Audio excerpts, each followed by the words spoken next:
Questão número 36. Henrique estava fazendo pulseiras para vender. Ele decidiu anotar o número de pulseiras que tinha. Ao iniciar o registro, ele já tinha algumas pulseiras. Após 10 minutos, 20 minutos e meia hora do início do registro, ele anotou 5, 7 e 9 pulseiras respectivamente. Se Henrique sempre faz todas as pulseiras em um mesmo ritmo, qual o total de pulseiras que ele terá 3 horas depois de iniciar esse registro? Essa aqui é uma excelente questão, tá? Isso aqui tem um nome, vocês estão no 9º ano ainda, talvez não saibam, mas chama progressão aritmética, é uma matéria que provavelmente vocês vão estudar ou no 1º ou no 2º ano do ensino médio. Mas aqui, como ele não é um número pequeno que vai dar, né? Ele não precisa de uma fórmula, mas existe uma fórmula e todo um estudo por trás, tá? Pra gente entender como que anda essas progressões, digamos assim. Presta atenção aqui, ele fala que o Henrique já tinha, no início do registro, né? Ele já tinha algumas pulseiras. E aí, em 10 minutos, ele ficou com 5. Em 20 minutos, ele ficou com 7. Em 30 minutos, que é meia hora, ele ficou com 9. Então, quer dizer que a cada 10 minutos, ele aumenta 2 pulseiras. Então, se eu quiser saber aqui, ó, em 0 minutos, quer dizer, quando ele começou, eu vou subtrair 2 pulseiras. Ele já tinha 3 pulseiras no início da jogada. Entendeu? Isso é muito importante aqui para o problema. Agora, ele fala 3 horas após o início, né? Então, vamos pensar assim, ó, 3 horas, 3 vezes 60 minutos. 3 vezes 60 é 180 minutos. Ele faz 2 pulseiras a cada 10 minutos, concorda comigo? Então, se eu dividir aqui, ó, por 10, vai dar 18. Então, eu vou ter 18 intervalinhos de 10 minutos. Cada intervalo desse, eu produzo 2, né? Eu não, o Henrique, ele produz 2 pulseiras, não é? Então, 18 vezes 2 aqui vai dar 36 pulseiras. Só que se você não tivesse esse raciocínio que eu falei aqui, de ver quantas ele tinha no início, você corre afoito, maluco, né? Porque você achou o X da questão e marca 36. Mas aí você erra, amiguinho. Por quê? Ele já tinha 3 pulseiras, desculpa, no início, e aí somada com essas 36, ele fica com 39. Excelente questão essa daqui, certo? Trabalha com o raciocínio de vocês, ainda que não tenham visto a matéria propriamente dita de progressão aritmética, que a gente chama de PA, mas trabalha com o raciocínio lógico de vocês, é muito importante que vocês tenham aí essas espertezas, tá? Considere a desigualdade 3x mais 5 maior que 0, em que x pertence aos reais, assinale a alternativa correta. Primeira coisa que a gente vai fazer aqui é resolver essa inequação. Como que eu resolvo? Eu passo esse 5 para cá, subtraindo, e depois o 3 dividindo. Então, o nosso x tem que ser maior que menos 5/3. Pensando nisso aqui na reta dos números reais, vamos pensar o seguinte, aqui está o número menos 5/3, eu vou colocar a bolinha aberta, porque aqui não tem sinal de igual. Se tiver sinal de igual, a gente coloria, né? Mas como não tem, deixa aberta. E aí eu vou pegar os números que estão à direita, porque os números maiores, os números crescem para a direita, né? Então, por isso que eu coloco a cobrinha aqui desse lado, né? Então, beleza. Vamos ver aqui, letra A. A menor solução real da desigualdade é menos 5/3. Verdadeiro ou falso? Falso. Por quê? Porque 5/3 não é solução. Tá vendo que não tem um sinal de igual? Então, ele não pode entrar. É qualquer número imediatamente após ele que entra, mas ele não entra, por isso é falso. Letra B. A menor solução inteira da desigualdade é menos 2. Vamos pensar o seguinte, se eu tenho R$5, eu vou dividir para 3 crianças, tá? Se fosse R$6 para 3 crianças, dá 2 para cada. Como é 5, vai dar um pouco menos. Mais precisamente, vai dar R$1,66, certo? Então, esse número aqui, né? Claro que isso aqui é uma dízima periódica, mas é aproximadamente 1,66. Então, esse número 5/3 é menos 1,66 e o menos 2 está à esquerda, porque menos 2 é menor do que menos 1,66. Afinal de contas, né? Vou até arredar ele um pouco mais para cá. Afinal de contas, os números negativos, a lógica é inversa. Quanto maior o número, o módulo dele, menor ele é quando ele é negativo, né? Então, o nosso número menos 2 está do lado de cá, ó. Ele não é solução, porque a solução é daqui para frente. Nada a ver, essa daqui é falsa. Letra C. O menor número racional que é solução dessa desigualdade é menos 1,6. Olha só, o número menos 1,6, ele vai estar até dentro do intervalo mesmo, tá? Ele está aqui assim, mais ou menos. Por quê? Se ele é negativo, né? Aqui é R$1,66. Pensa assim, eu estou devendo R$1,66. E aqui eu estou devendo R$1,60. Quem está devendo R$1,60 tem mais grana do que quem deve R$1,66. A lógica que a gente tem que pensar é essa. Porém, eu não posso falar que ele vai ser o menor número possível que representa, que faz, né, a equação aí na equação se tornar verdadeira. Por quê? Nesse intervalo aqui, ó, entre 1,66 e 1,60, existem infinitos números só nesse intervalinho aqui que poderia ser número inteiro. Por exemplo, 1,65, certo? 1,65 aqui, ó, é um número... como é que fala? Racional, porque eu posso transformar ele em fração, certo? Ele é um número racional e ele é menor do que 1,60. Ele está entre aqui o resultado, né? Ele é menor e ele é resultado, ele é possível de ser aplicado aqui, porque ele é maior do que menos 1,6666 e assim vai. Nossa Senhora, que travada que deu aqui, mas eu acho que vocês entenderam, né? Existem infinitos, tipo 1,64, 1,61, 1,615, entendeu? Existem infinitos números daqui até aqui, ó. Certo? Entre dois números, gente, quaisquer, existem infinitos números, né? A matemática é assim, é infinitos dentro de infinitos, por isso que ela é uma ciência tão linda. Então, vamos pensar na letra D. O maior número inteiro, que não é solução da desigualdade, é múltiplo de 2, certo? Ó, ele falou o maior número inteiro, que não é solução. As não soluções da desigualdade, elas estão para o lado de cá, né? O menos 2 é o maior número inteiro, no caso, que não é solução, porque as não soluções, entenderam? Tá do lado de cá. Eu achei um pouquinho confuso isso aqui, mas depois você pausa o vídeo e raciocina nisso daí, reflete, tá? Ele quer os números que não são solução. Então, é do lado de cá, e o menos 2 vai ser o primeiro aqui, portanto, ele vai ser o maior, porque quanto mais à esquerda, menor fica nos números negativos. Então, por isso, essa daqui é a correta, letra D, aí uma questão um pouquinho confusa, mas espero que vocês tenham entendido, porque... eles quiseram explorar vários conceitos aqui. Principalmente essa, ó. Essa aqui eu achei que eles quiseram pegar bem o aluno aí no pé. Questão número 38 agora, cheia de pegadinhas.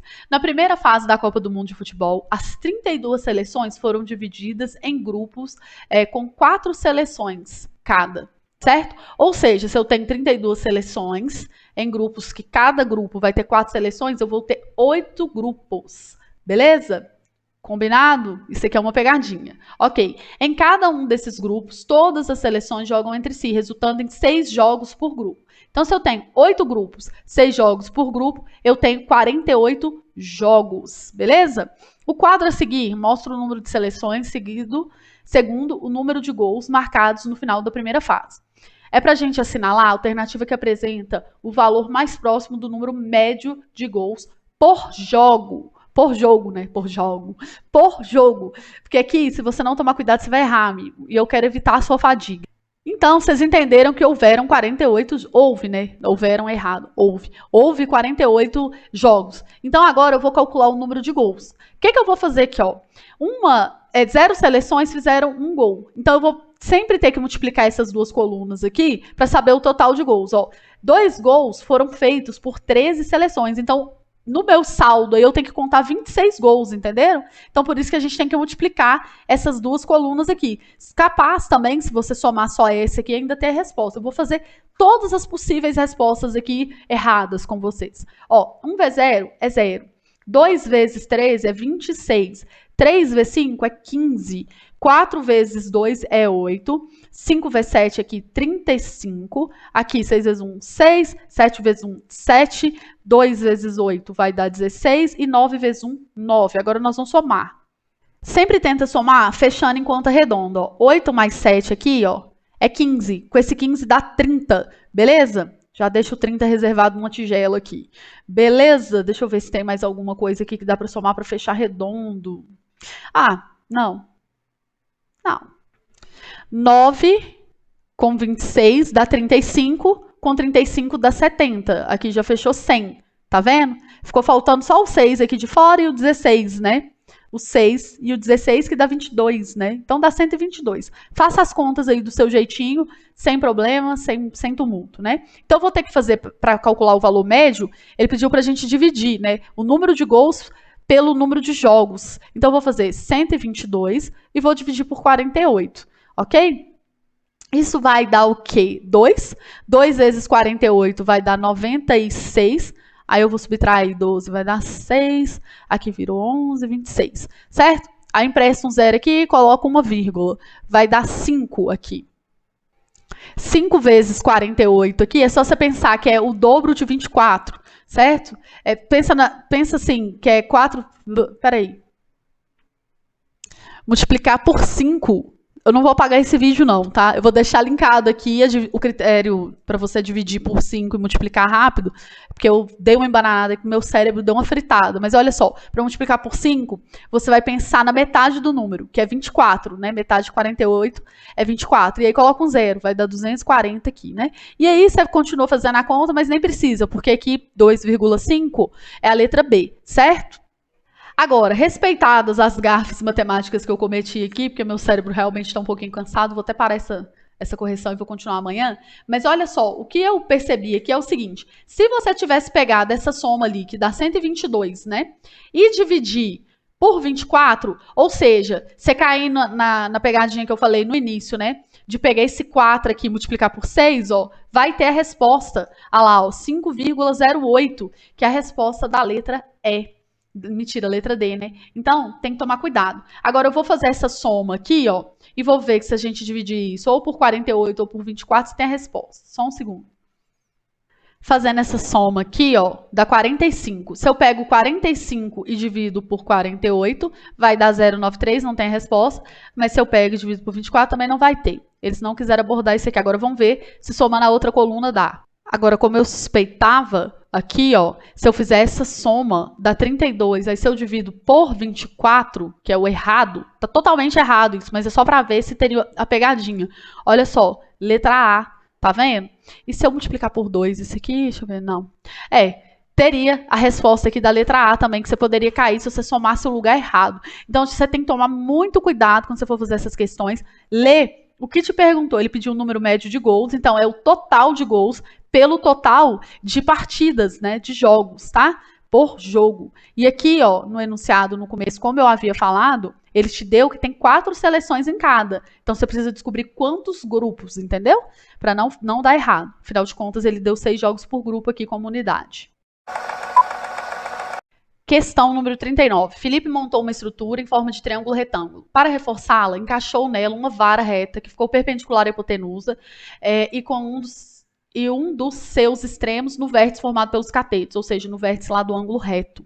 Se os catetos da estrutura triangular inicial medem, um deles 5 metros e outro 12 metros, a vara deve medir em metros quanto? Olha só, o que o Felipe fez foi exatamente isso aqui, vai cair nas relações métricas do triângulo retângulo. Nós vamos falar que um cateto aqui mede 5 e o outro mede 12. O que ele fez foi pôr essa vara aqui, que é a altura, certo? Relativa à hipotenusa, nesse lado aqui, ok? Então, a gente sabe o seguinte, pelo teorema de Pitágoras, essa hipotenusa aqui, ela mede 13. Né? Como eu sei isso de cabeça, assim, se é uma trinca pitagórica, 5, 12 e 13, você pode meio que decorar para ir para as provas. Tem 2 trincas básicas, 3, 4 e 5, e 5, 12 e 13. Mas eu vou tirar aqui para você, só para a gente ver aqui o valor da hipotenusa. Ó. Eu sei que a hipotenusa, eu chamo ela de x, a hipotenusa ao quadrado é igual à soma do quadrado dos catetos. 5 ao quadrado mais 12 ao quadrado. Tá? Então fica assim, x ao quadrado é igual 5 aqui, né, que é um cateto, e 12 que é o outro. O quadrado de 5 é 25 e o quadrado de 12 é 144. Se eu somo isso aqui, dá 169. E se eu tiro raiz quadrada de 169, aí você teria que fatorar. Por isso que eu tô falando que é melhor você evitar a fadiga, né, amiguinho? Já saiba que 5, 12 e 13 é uma trinca pitagórica, certo? 13 é a hipotenusa porque é o maior lado. Então, beleza, te provei aqui que a nossa hipotenusa vale 13, como eu havia sugerido. Agora, nós vamos usar uma relação métrica no triângulo retângulo. Por exemplo, eu posso falar que o lado A, que é a hipotenusa é 13, vezes a altura, que é A vezes H, é igual a um cateto vezes o outro, certo? É como se eu estivesse calculando a área do retângulo que forma aqui, ó, ok? Porque pensa assim, ó, a área desse retângulo, ela pode ser calculada 5 vezes 12, que vai ser tipo um lado vezes o outro, né? E aqui, ó, 13 vezes essa altura vai dar a mesma área, certo? Ou pensando na área do triângulo também, ó, isso aqui seria base vezes altura dividido por 2, a área desse triângulo. Porque o 5 e o 12, eles são perpendiculares entre si, né? Assim como o 13 e a altura também são perpendiculares. Então, eu poderia falar base vezes altura dividido por 2. Como tem o 2 dos dois lados, corta. Então, é daí que surge essa relação aqui. Mas, enfim. Então, para você decorar, você pode pensar nisso, né? Então, nós vamos fazer o seguinte. O produto de A vezes H, que é 13 vezes a altura, é igual a 5 vezes 12, certo? 5 vezes 12 é 60. Então, aqui, 60 do lado de cá. E o 13 vai passar para cá dividindo. Então, é 60 13avos, letra A, essa daí, tá? Uma questãozinha legal, né? Envolveu o teorema de Pitágoras e envolveu relações métricas no triângulo retângulo também. Questão número 40. Um motorista viajou de Belo Horizonte para Montes Claros, percorrendo um total de 420 quilômetros. Nos primeiros 2/3 da viagem, o computador de bordo registrou que o gasto de combustível havia sido de 12,5 litros para cada 100 quilômetros. No restante da viagem, quer dizer, nos outros 1/3, tenha isso sempre em mente, que é a fração complementar, né? O computador de bordo registrou o gasto de 10 litros de combustível a cada 100 quilômetros percorrido. Com base nessas informações, qual foi o gasto total do combustível no percurso todo? Vamos imaginar comigo aqui a seguinte situação. Eu tenho 420, eu vou dividir em 3 partes, certo? Nos 2/3 primeiros vai gastar 12,5 litros por a cada 100 quilômetros, e nesse outro 1/3 aqui que eu pintei de azul, você vai gastar 10 litros a cada 100 quilômetros. Isso aqui ficou mais didático, né, para eu explicar para vocês. Então, o que eu vou fazer? Eu vou dividir 420 por 3, né? Se fosse 42, ia dar 14, então 420 vai dar 140, né? Mas fazendo a continha aqui, ó, 4 dividido por 3 é 1, sobra 1. Aí desce o 2, fica 4, né? E aí desce o 0. Beleza? Então, 140 aqui, ó. Então, esse 1/3 aqui restante, no final, ele é 140.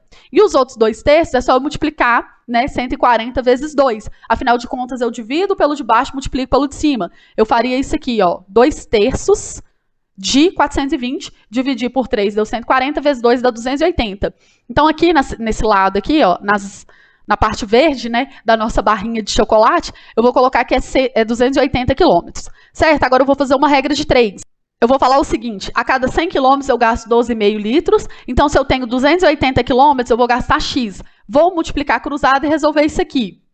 Então, olha só para vocês verem, né? Se eu passar esse 100 para cá, ó, esse 100, né, que ficou 100 vezes X, 100x, e 280 vezes 12,8 do outro lado. Se eu passar esse 100 para cá dividindo, ó, ele vai fazer o número 280 andar 2 casas com a vírgula, não é mesmo? Então, aqui vai ficar, ó, 2,8, aí sumiu o 100, porque eu dividi ele do lado de cá, entendeu? Só para não encher muita linguiça, eu vou fazer isso aqui com vocês. Então, é a mesma coisa de eu pegar 12,5 e multiplicar por 2,8. Aí eu fiz essa continha separada aqui, né? Só lembrando que você vai multiplicar normal, como aqui tem uma casa, e aqui também tem uma, você vai andar 2 casas no final com a vírgula, tá? Então, vai dar 35 litros. Né, nesse primeiro trecho aqui, digamos, nos 2/3 primeiro. Agora, nós vamos pensar o seguinte, aqui nas 140 quilômetros, ele falou que é 10 litros a cada 100 quilômetros. Então, perceba uma coisa, aqui eu não peguei 12,5 e multipliquei por 2,8, porque aqui era 280, aqui eu vou fazer a mesma coisa, como é 140, eu vou pegar 1,4, certo? Que é dividindo por 100 aqui, né? Quer dizer, se o meu trecho tem 140 quilômetros, ele tem 1,4 vezes 100 quilômetros, né? E aí, a cada 100 quilômetros é 10, é só multiplicar por 10 aqui, certo? Mesma coisa que eu fiz aqui, só que eu vou evitar fazer uma segunda regra de 3 para economizar um pouco de tempo, porque eu observei esse padrão. E isso é importante para você quando estiver fazendo a prova, para você fazer com rapidez. Você entendeu a primeira, a segunda você vai fazer do mesmo jeito, analogamente, mas sem encher tanta linguiça. Então, 1,4 vezes 10 fica 14. Aí eu vou somar 35 mais esses 14 e vai dar 49, letra D, correto? Obviamente que se você quiser, você pode fazer uma regrinha de 3 de novo, aqui você vai gastar só um pouquinho de tempo para armar ela, tá bom? Mas sinta-se à vontade.